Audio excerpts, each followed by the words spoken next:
Donc, je suis ravie de vous rencontrer tous aujourd'hui, même si c'est en virtuel et qu'on ne se voit pas bien.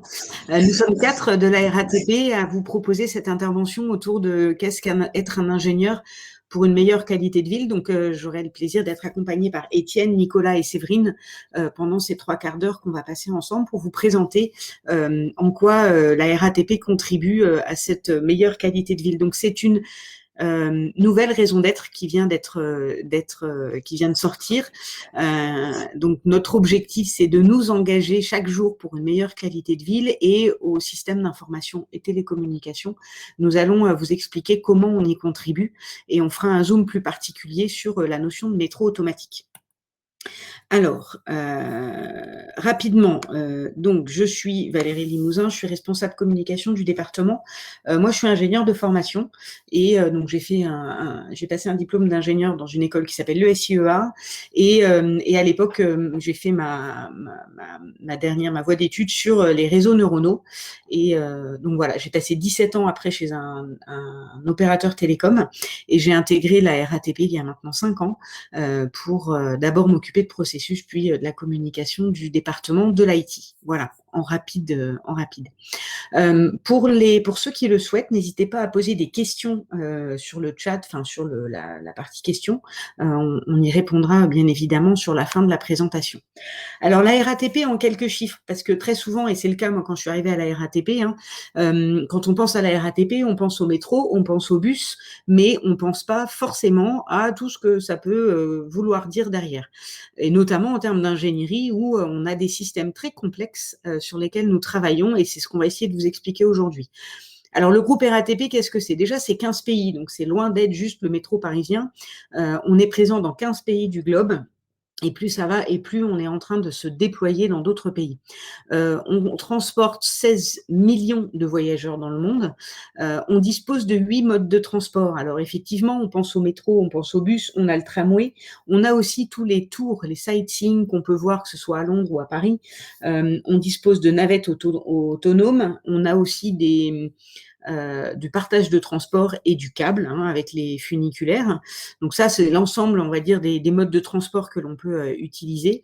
On travaille actuellement avec 4 nouveaux, voire même 5 nouveaux modes de transport qui sont arrivés sur le marché. Donc on parle du véhicule autonome. Donc là, effectivement, côté IT, on va retrouver énormément de systèmes. Les scooters, le covoiturage, voilà, il y a un certain nombre. Je vous invite à aller regarder sur le site ratp.fr où vous verrez en détail l'ensemble des typologie de transport que l'on peut proposer. Nous sommes dans le monde 64 000 collaborateurs pour gérer cet ensemble et nous travaillons en dehors de Paris et d'Île-de-France sur 430 villes en dehors de l'Île-de-France. Donc on est un groupe qui véritablement tend à s'agrandir en dehors de la région parisienne. Alors, au-delà du groupe global, les systèmes d'information et de télécommunication à la RATP, qu'est-ce qu'on y fait? Alors nous, notre objectif premier, bien évidemment, on est support, donc on accompagne l'évolution de l'entreprise. Il faut savoir que la RATP, c'est un groupe en transformation et donc nous sommes là pour soutenir cette transformation. Donc, ça passe par quoi? Par la performance des métiers. Donc, au quotidien, effectivement, les bus, les métros, l'information voyageur, on y reviendra en détail. Mais c'est aussi pouvoir rationaliser et suivre nos systèmes d'information et de communication à travers l'ensemble des technologies et des avancées que peuvent faire les technologies au fur et à mesure du temps. On a découpé en 3 grosses parties les métiers que l'on sert. Le premier, c'est ce qu'on a appelé, nous, les systèmes d'information dits classiques. On va retrouver tout ce qui est alors lié au système d'information de toute entreprise, tout ce qui est reporting, compta, paie, la planification. On va y retrouver aussi les sujets autour du big data et de l'intelligence artificielle. C'est quelque chose qui se développe de plus en plus, notamment en soutien, en aide au transport. Et on va aussi retrouver tout ce qui est lié à la conception des offres de transport, à savoir quand on nous commande, je sais pas moi, une dizaine de trains, non, je vais pas dire ça comme ça, des trains un train toutes les 3 minutes sur la ligne B du RER ou sur la ligne A du RER, et bien voilà, comment est-ce qu'on gère cette commande-là pour pouvoir la mettre en service moyennant tout ce qui peut arriver tout au long d'une journée. Donc ça, c'est ce qu'on appelle la conception des offres de transport. C'est ce qu'on va appeler retrouver dans nos systèmes d'information classiques. À côté de ça, il faut savoir que la RATP, donc on a des systèmes de communication, la RATP a son propre système de communication radio, qui est une radio professionnelle et qui permet à tout moment, à tous les agents, que ce soit par regroupement de lignes ou sur l'ensemble du transport, de pouvoir communiquer. Donc on va retrouver ce qu'on appelle donc nous le Professional Mobile Radio, qui est basé sur la technologie Tetra aujourd'hui. Et puis, on a, au-delà de cette communication, l'exploitation des espaces de transport et l'aide à l'exploitation. Et là, on va retrouver tout ce qui est vidéoprotection, moyens audiovisuels, notamment pour gérer les lignes automatiques, on verra un petit peu plus tard, et tout ce qui est lié à la régulation et à la sécurité dans les transports, que ce soit des biens ou des personnes. Ce sont des services que l'on gère en direct côté télécommunications à la RATP. Et puis pour tout ça, évidemment, on a besoin de notre structure bureautique et de mobilité avec des PC, des smartphones, des messageries, et puis tout ce qui peut nous permettre d'être plus productifs de façon individuelle au quotidien. Donc ça, c'est le périmètre global de notre intervention. Quelques chiffres pour terminer cette présentation. Donc, on a un budget équivalent en exploitation, en investissement. On tourne à 170 millions d'euros tous les ans. C'est un budget qui est conséquent, mais qui nous permet aussi de développer l'ensemble de l'infrastructure. On a le Grand Paris en tête, qui arrive très rapidement, et ce Grand Paris va forcément nous induire des projets de développement, et c'est pour ça aussi qu'on a besoin de renforts pour travailler sur ces projets. Séverine vous en présentera un et Étienne un autre de prolongement, et donc voilà, ce sont des projets qui sont absolument passionnants. Mais on a autant en maintenance. Pourquoi? Parce qu'un train, c'est une durée de vie de 40, de 50 ans, les bus c'est pareil, et donc il faut absolument pouvoir maintenir ce capital pendant toutes ces années, et donc forcément on a des coûts de maintenance, et c'est autant de projets qui sont passionnants. Aujourd'hui, nous sommes 850 internes dans le département, 66% de cadres. On a 23% de femmes dans le département. Donc, mesdames, s'il vous plaît, venez. On est paritaire aujourd'hui. On est deux à vous présenter ce que l'on fait à la RATP. Et on a une filière interne, c'est-à-dire des représentants des systèmes d'information dans l'ensemble des départements, qui, elle, comporte un peu plus de 1000 internes à la RATP. Donc, vous voyez que la technique, c'est notre présidente qui disait en dehors effectivement des conducteurs et des machinistes qui font tourner la maison, la RATP c'est une boîte d'ingénieurs, et c'est vrai, on est très très nombreux à être dans la technique. En termes de matériel, quelques chiffres, 18 000 PC, 15 000 smartphones connectés, 5 000 serveurs quand même, on a 2 data centers aujourd'hui, 100 000 appareils connectés au réseau fixe, les 18 000 abonnés Tetra en plus, les 6 500 bornes d'information voyageurs, donc sont les petites bornes que vous voyez aussi bien aux arrêts de métro, RER ou bus, et puis 4 500 bus dans lesquels nous avons de l'embarqué. Et je voulais terminer ce point par ce sujet. Nous sommes aussi engagés fermement dans la transition énergétique, et donc la repopulation de notre flotte de bus de façon plus propre, avec les bus électriques ou au gaz. Voilà pour la présentation globale de la RATP. Je vais maintenant passer la parole à Séverine, qui, elle, va vous raconter son histoire autour de la ligne 14 et du prolongement de cette ligne. Voilà. Bonjour à tous. Déjà, je me présente, Séverine Garel, j'ai 49 ans. J'ai une carrière qui a essentiellement tourné autour des télécoms. Alors, j'ai d'abord fait avec le déploiement de la data.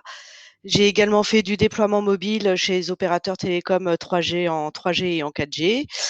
Et j'ai fait pendant 15 ans tous ces métiers, et j'avais envie de découvrir un nouveau monde, et donc je suis venue à la RATP pour découvrir le monde du transport. Donc là, ça fait 3 ans que je suis à la RATP et je travaille sur le prolongement de la ligne 14 qui rentre dans le projet du Grand Paris.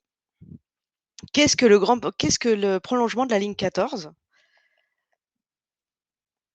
Donc, c'est 8 nouvelles stations sur lesquelles on vient installer des systèmes, réseau et télécom, la gestion des espaces en y installant des caméras, en y installant des écrans d'information aux voyageurs, et aussi assurer la sécurité des voyageurs. Il y aura également un centre de remisage sur lequel on vient faire la réparation des trains, le nettoyage des trains, l'entretien des trains. Un centre de contrôle qui gère toute la flotte de trains automatiques, donc qui démarre les trains, qui les arrête et qui suit tout le trafic. Et nous aurons également sur cette ligne une nouvelle flotte de trains. Et l'objectif numéro un, c'est l'ouverture pour les JO de 2024. Les JO 2024, donc ça veut dire que cette ligne va arriver à Orly. Tous les voyageurs qui arriveront du monde pourront prendre le métro et se diriger vers les villages olympiques à Saint-Denis-Pleyel. Donc aujourd'hui, ce projet nous ouvre des portes, nous permet de voir des travaux impressionnants. Vous voyez à côté les photos où on voit un tunnelier qui est prêt à descendre et à lancer sa marche pour creuser le tunnel. Les tunnels qui sont terminés sur lesquels on commence à faire des installations. Voilà. En gros, le projet de la ligne 14, c'est ça.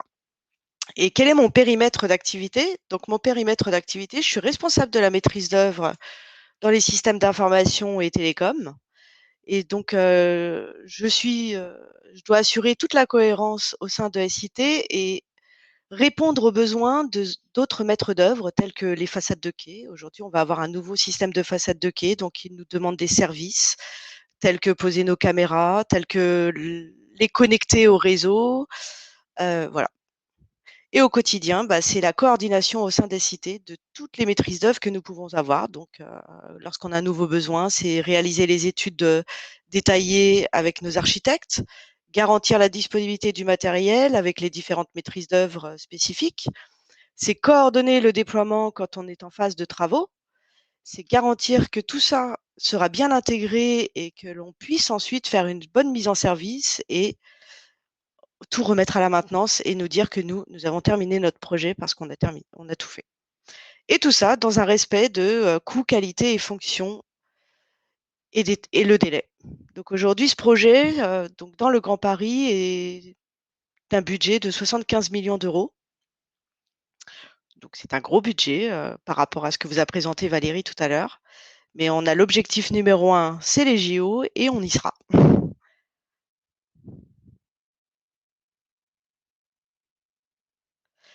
Ensuite, Nicolas va vous présenter la flotte de train et ce qu'il en fait dedans.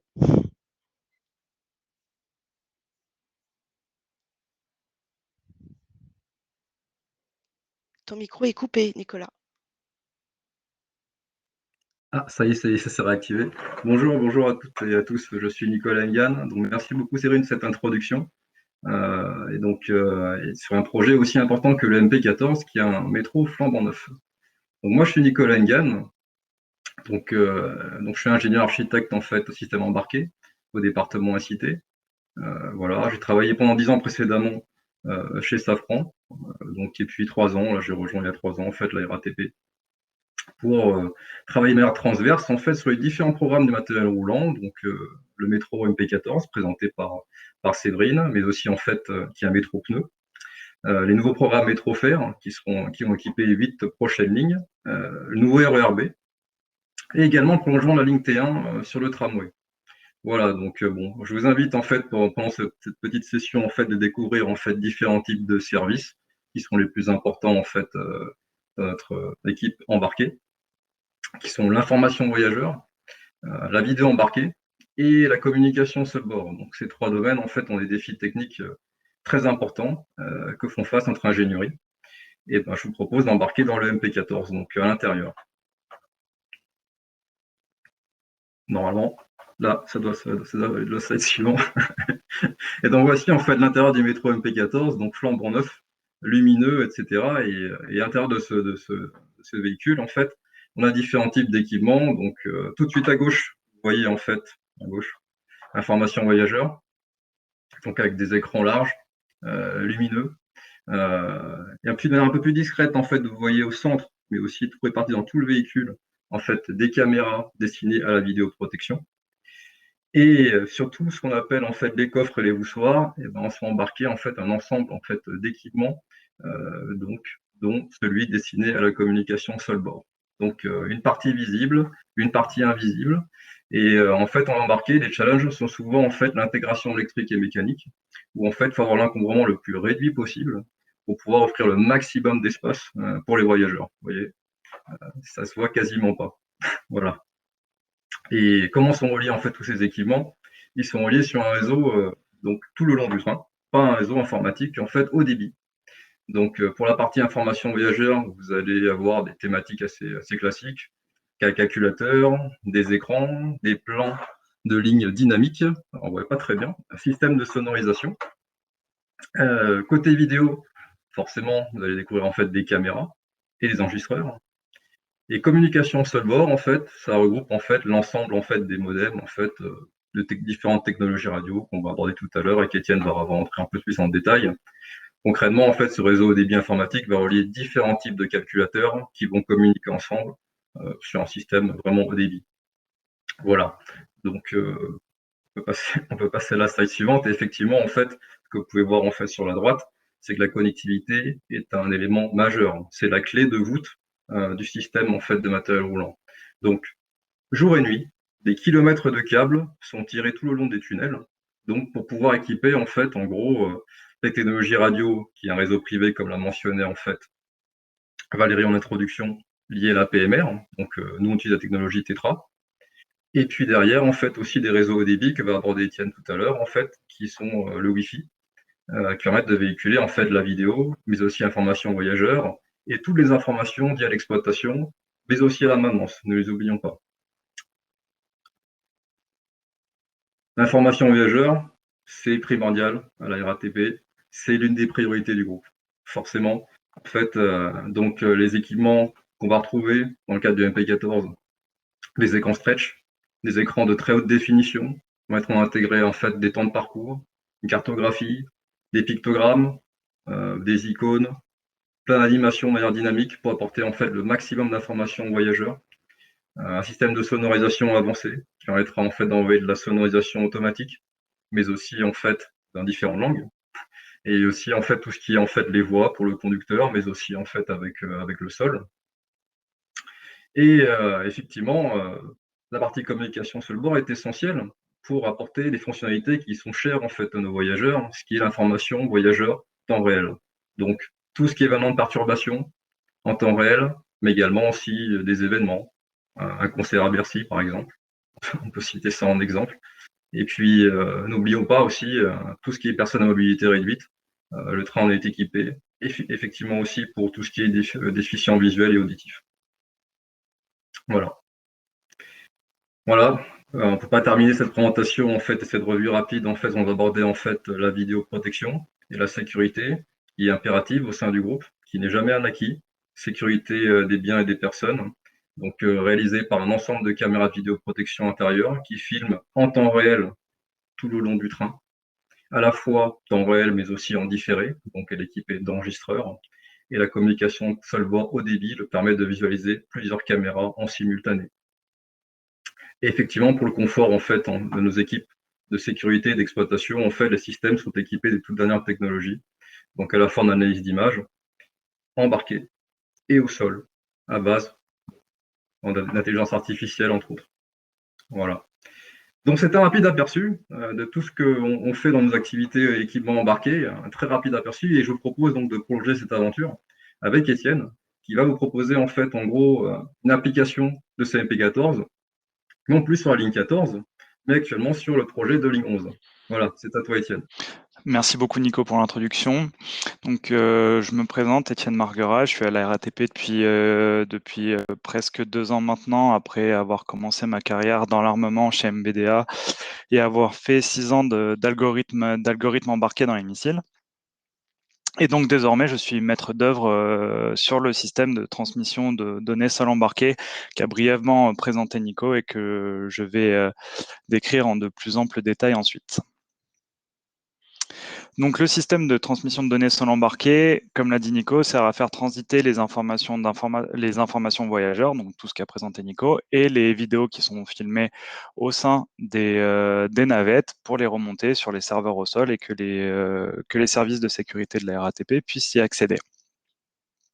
Pour mon projet à moi, donc ce système-là appliqué à la ligne 11, on s'est basé sur le même choix technologique que ce qui était déjà fait sur les lignes 1, 14 et 4, qui est la technologie Wi-Fi, puisqu'elle permet, en tout cas, elle permettait d'obtenir les débits qui sont nécessaires à faire passer énormément de vidéos. Donc pour la ligne 11, le matériel roulant qui circulera bientôt est le même que sur les lignes 4 et 14, sauf qu'il ne sera pas automatique, c'est le MP14. Et donc, pour ce train-là, on a repris la même conception que pour les lignes 4 et 14, c'est-à-dire on a les mêmes antennes, les mêmes modems, les mêmes routeurs. On installe en tunnel plusieurs points d'accès pour établir la connexion entre les navettes et les serveurs. On a des commutateurs en station et toutes ces informations sont montées via le réseau très haut débit de la RATP jusqu'en data center. Ce qui est particulièrement intéressant sur ce système-là, c'est le nombre d'interfaces qui est assez important. Donc, vous pouvez le voir, comme il y a des éléments qui sont intégrés au sein du train, j'ai des interfaces avec les gens qui s'occupent du matériel roulant. Comme il y a des éléments qui sont installés en tunnel et qui sont installés en station, j'ai aussi des interfaces avec tous les gens du réseau de transmission en tunnel et en station. Et au final, j'ai aussi des interfaces avec les réseaux des data centers, puisque les éléments centraux pour la communication en Wi-Fi sont les contrôleurs qui sont installés dans les data centers RATP. Cela nécessite donc un travail en étroite collaboration donc avec les équipes déploiement, qui sont les équipes qui réalisent les travaux en tunnel et en station, les équipes réseau qui intègrent les éléments commutateurs et contrôleurs au sein des stations et des data centers, et les équipes matériel roulant qui intègrent les antennes et les modems dans le train.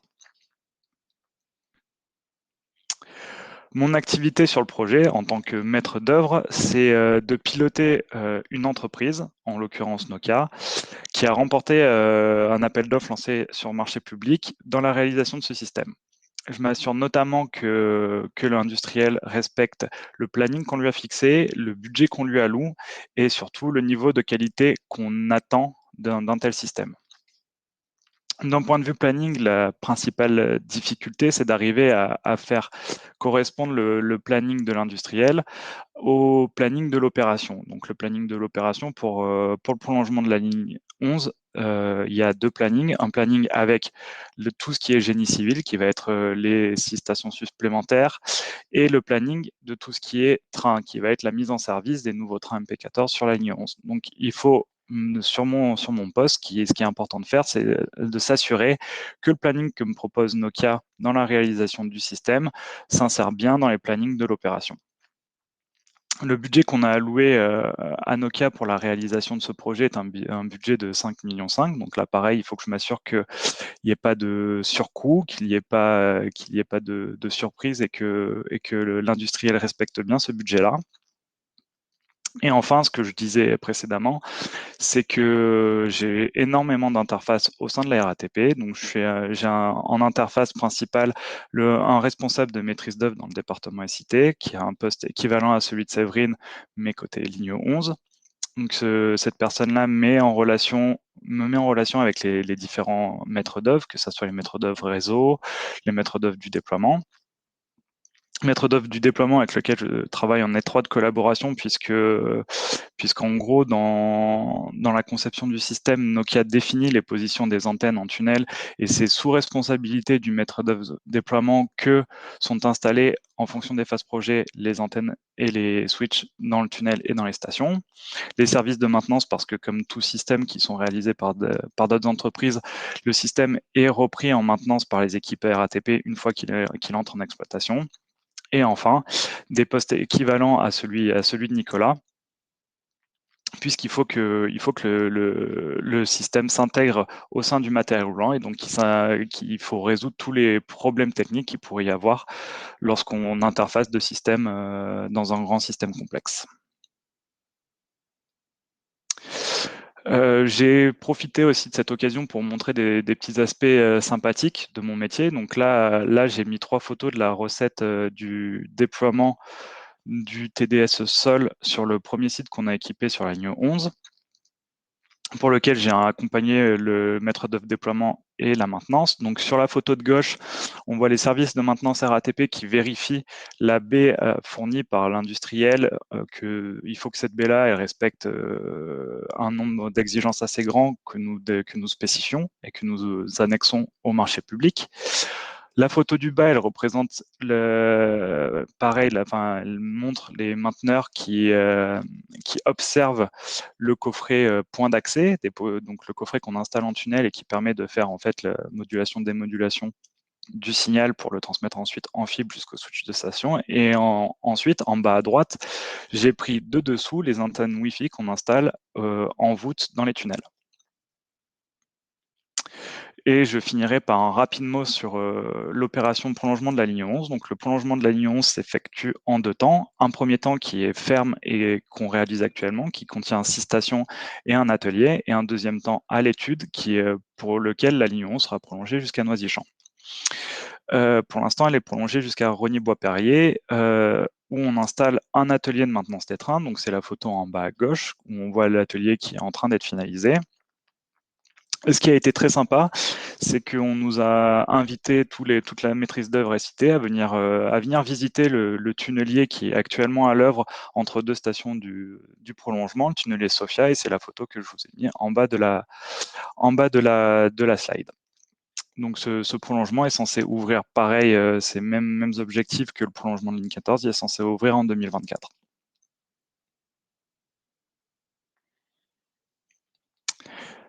Et maintenant, c'est l'heure des questions, si j'ai bien compris.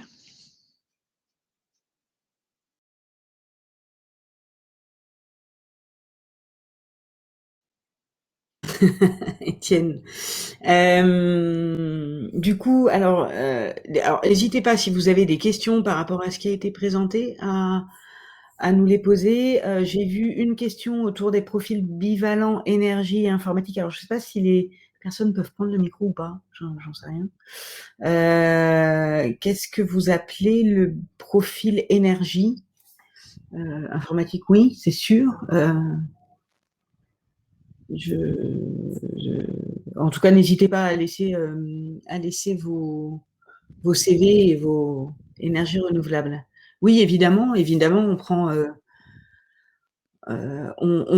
ce type de profil. Hein, la RATP est résolument engagée dans le fait d'être une entreprise durable et notamment dans les systèmes techniques qu'elle va proposer. Donc, nous travaillons notamment, si on parle du data center, on a un système de free cooling qui a été installé en haut de notre data center pour gérer la climatisation des équipements. Donc, on est vraiment très attentif à ces sujets et à développer des systèmes propres, enfin de plus en plus propres, tant que faire se peut évidemment, pour maintenir le service rendu aux clients.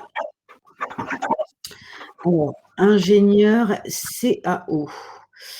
J'imagine que la question c'est est-ce que vous prenez des ingénieurs CAO, c'est ça?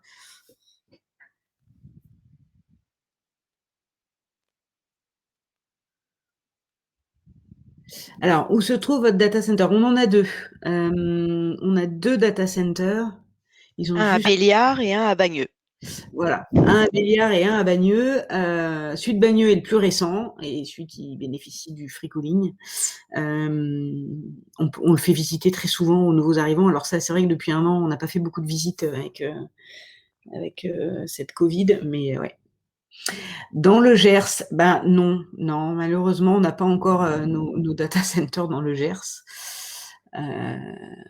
Donc non, et je m'aplace en tant qu'ingénieur qualité. Alors, là, on vous a parlé de l'IT. Il y a effectivement un certain nombre d'acteurs qualité à la RATP et donc possible qu'il y ait des recrutements. Là, par contre, je connais un petit peu moins bien, mais effectivement, n'hésitez pas.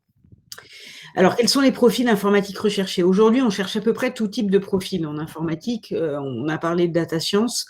On va rechercher des chefs de projet. On va rechercher des ingénieurs techniques pour faire du déploiement. On va chercher des process owners ou ce genre de choses côté bureautique. On va chercher des architectes pour mener et s'assurer de bout en bout des systèmes qui sont imaginés par les ingénieurs. Il y a vraiment beaucoup de profils au sens technique du terme.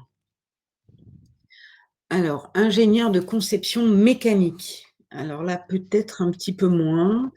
Alors, sauf si la mécanique, c'est vraiment votre sujet. Je crois qu'un des intérêts du rôle d'ingénieur aujourd'hui, vous me dites si vous n'êtes pas d'accord, les trois autres, c'est aussi d'être adaptable, et quand on maîtrise une technologie, on peut en apprendre une autre assez rapidement. Enfin voilà, on est en capacité d'eux. Donc c'est pas parce qu'on a déjà des systèmes techniques en place, peut-être un peu complexes, qu'on peut pas prendre la main. Enfin, je vous laisse rebondir sur peut-être sur la technologie qui est utilisée, l'adaptation qu'on peut avoir vis-à-vis de nos technologies.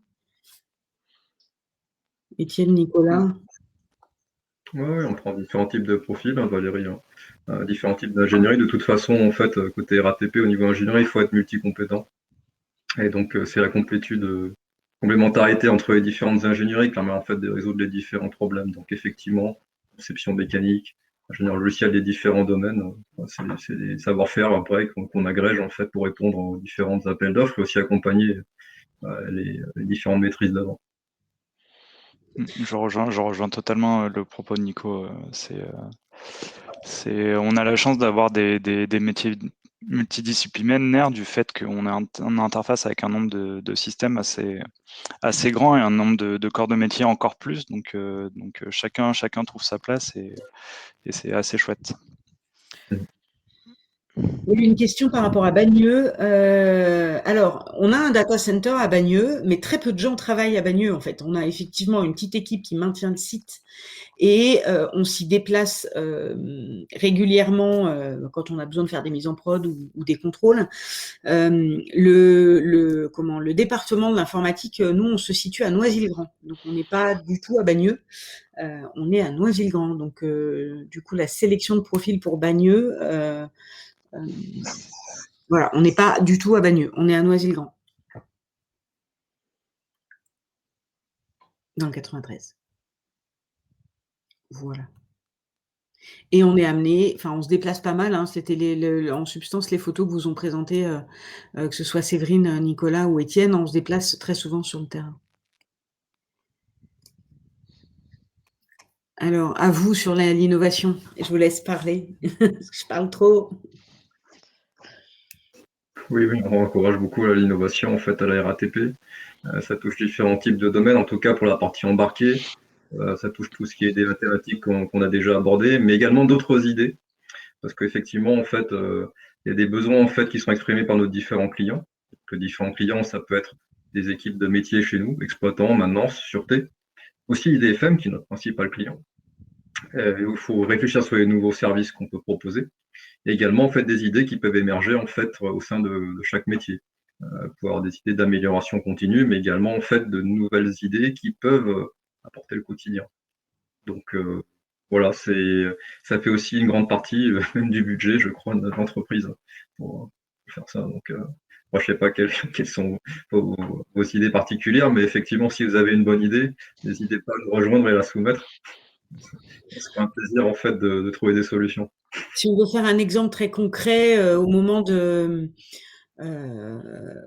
du confinement, du début du confinement, en fait, assez rapidement, on sentait, et à juste titre, les clients de la RATP un petit peu angoissés à l'idée de se retrouver dans des transports en commun avec un virus qui circule. Et donc, assez rapidement, on a mis en place l'application Affluence, qui est disponible à partir de l'appli ratp.fr. Elle est disponible sur le web et sur les téléphones. Et elle vous permet à tout moment de déclarer, vous, en tant que client, une affluence en particulier, ou de pouvoir choisir une zone, une période un peu moins affluente pour prendre les transports en commun si vous le souhaitez.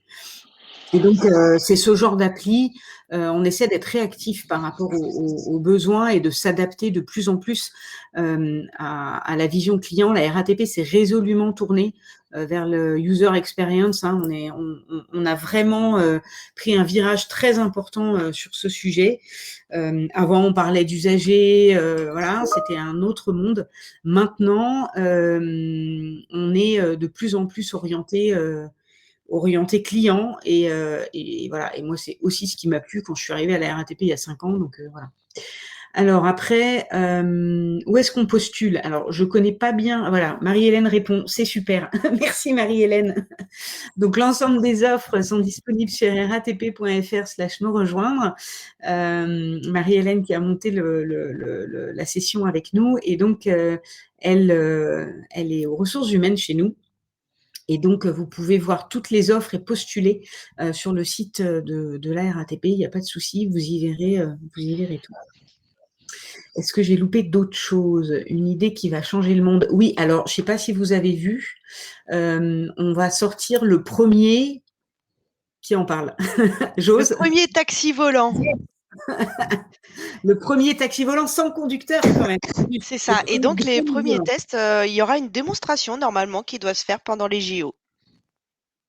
Voilà. Et donc on est en phase de construction, d'expérimentation, de tests plutôt en mode fermé. Et la première présentation aura lieu en 2024.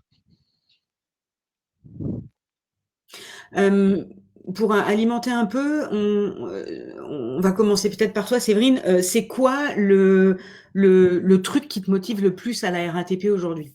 Qu'est-ce qui fait que tu trouves ça sympa de bosser ici? Alors déjà, je suis sur un projet passionnant.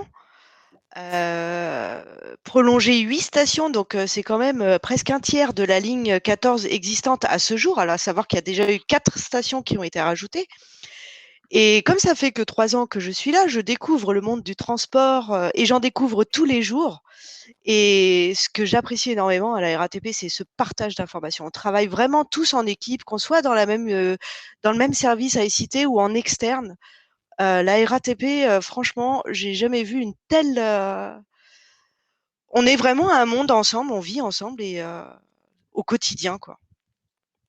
Moi, j'aime beaucoup travailler dans cette façon.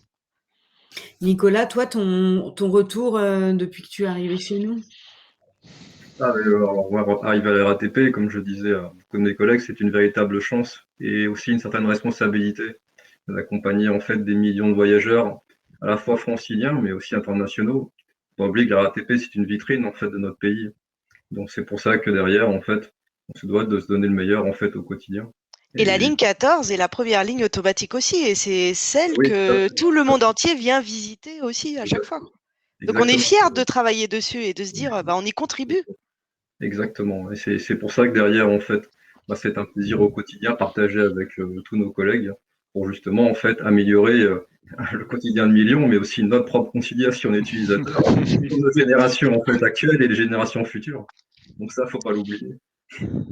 Et Étienne, Nico, là, ils ont quand même donné les principaux éléments de la motivation que j'avais quand j'ai rejoint la RATP. Et ce que pour surenchérir sur le propos de Séverine, c'est vrai qu'on évolue dans une entreprise qui est en perpétuelle effervescence. Donc ça, c'est vraiment quelque chose qui au quotidien est extrêmement chouette parce que c'est très dynamique. Deux journées ne se ressemblent pas. On apprend plein de choses, on vit plein de choses, on a l'occasion de toucher plein de choses différentes. Et ça c'est vraiment un gros point fort. Et ce que dit Nico, c'est ce que je cherchais aussi quand j'ai quitté l'armement, c'est pouvoir pas que l'armement touche pas des gens puisque ça protège la nation, donc c'est quand même important. Mais là, on voit concrètement ce qu'on fait au quotidien, pouvoir servir à des milliers, voire des millions d'utilisateurs. Et ça, c'est vraiment un point très, très fort. Et puis un autre sujet, quand on arrive à la RATP, on est accompagné. On a un service de formation qui accompagne tous les nouveaux collaborateurs. Il y a de l'entraide. Par exemple, le confinement a été un choc pour tout le monde. On a été tous accompagnés par des formations en interne pour pouvoir utiliser les outils à distance, savoir s'organiser entre la vie perso et la vie professionnelle. Il y a un vrai accompagnement. Et ça, même en parlant, j'en ai la chair de poule parce que je l'avais jamais vécu. Pourtant, j'ai fait des très grosses entreprises. Ok. Est-ce que alors Scrum Master, oui, on en a. Je sais pas si on en recrute particulièrement. N'hésitez pas à aller regarder sur le site de la RATP. Je pense que là, ce sera pas mal. Dites chacun une phrase pour nous vendre la RATP. Bon, je pense qu'on l'a fait quand même. Bravo pour la ligne 14, pour l'avoir utilisée pour aller à Saint-Ouen. Elle soulage énormément les trajets, carrément. 20 ans d'expérience en informatique et réseau, présence en data center, intégration logicielle. J'espère que vous regarderez. Mon CV. Ah, d'accord. Je pense que c'est ça. Ok. Quoi dire d'autre sur la RATP? Moi, je n'ai pas parlé. Pourquoi est-ce que j'adore la RATP? J'ai intégré du coup la RATP il y a 5 ans. J'ai d'abord fait des process sur de l'ITIL. Hein, voilà, pour ceux qui connaissent, j'aimais bien l'ITIL.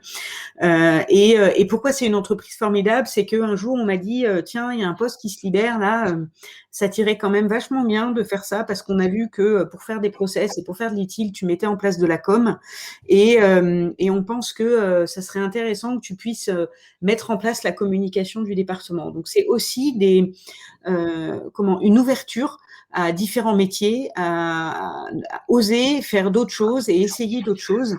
Et en ça, je trouve que c'est une super boîte dans le sens où on n'est pas forcément catalogué, on peut essayer, on peut oser faire des choses et c'est pas tout à fait comme ça que j'avais imaginé la RATP quand j'y suis arrivée. Pour être honnête, hein, j'avais pas forcément cette image-là. Le premier truc qui m'a marqué, le plus fort, c'est que on est leader mondial dans le déploiement des métros automatiques en service. C'est-à-dire que là, on a actuellement, alors, je vais dire une année, je sais plus si c'est la 4 ou la 5, aidez-moi, qu'on est en train d'automatiser. La 4. C'est la 4. Et la 4, elle tourne et elle roule. Et pourtant, vous verrez que d'ici la fin de l'année, eh ben, on va avoir les premières rames automatiques qui vont arriver. Et donc, et ça, on est les seuls au monde à le faire. D'autres entreprises, ils savent créer des lignes from scratch automatiques, mais nous, on sait les transformer quand elles existent. Et ce savoir-faire-là, eh bien, on est les premiers au monde à le faire. Et ça ne se sait pas et ça ne se voit pas. Et pourtant, la RATP, c'est aussi ça. C'est pas clairement pas que les grèves ou que je sais pas quoi, c'est un savoir-faire technologique et ça on ne le dit pas suffisamment, mais voilà, c'est ça qui est super intéressant. Donc beaucoup de parcours peuvent vous être proposés. Vraiment, ne restez pas enfermés dans votre profil d'aujourd'hui et n'hésitez pas à postuler quand vous avez montrer que vous savez réfléchir, organiser et traiter de la donnée, de l'information et des équipes. On recrute aussi pour ces capacités-là, avec effectivement une capacité d'adaptation. Voilà. Est-ce qu'il y a d'autres questions sur le sujet? Quelle est la part entre projet réalisé en interne et la part sous la responsabilité de ESN? Alors, aujourd'hui, on a beaucoup de prestations en ESN à la RATP, mais peu qui sont 100% externalisées. Moi, je viens d'une ESN quand je suis arrivée à la RATP et j'étais embauchée suite à mes premières prestations faites à la RATP. Mais aujourd'hui, je ne connais pas beaucoup de projets qui sont totalement externalisés. Ok. Est-ce qu'il y a d'autres questions? Je vois que la conférence va bientôt se terminer. En tout cas, on est ravis d'avoir participé à ça, essayer vous avoir donné envie de vous rejoindre. Hâte de voir les taxis volants, mais carrément. Nous aussi. Donc voilà. Et merci en tout cas, en espérant vous voir bientôt arriver chez nous. Voilà. Avec plaisir à tous de vous rencontrer.